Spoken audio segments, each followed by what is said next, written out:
өлімді еске алыңдар деп пайғамбарымыз саллаллаху алейхи вассалам. Дүниеви рахаттарды парам-парша быт-шыт қылатын өлімді еске алыңдар.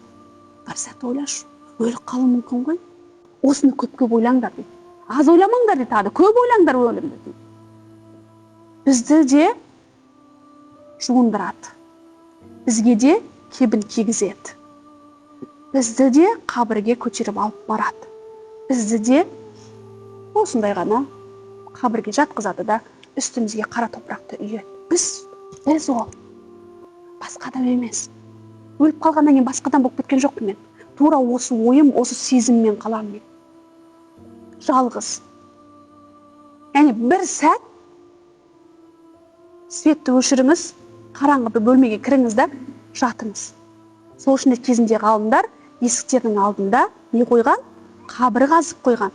Бір сәт өздерін қабірге жатқызатын болғанда, я Алла, мүмкіндік бер маған, тағы да бір мүмкіндік бер деп жылайтын екен да. Ал енді мүмкіндік берілді. Енді өзіңді түзет деп тұрады екен ана жерде. Адам сондай жаратылыс, ұмытшақ. Ұмытып қоямыз.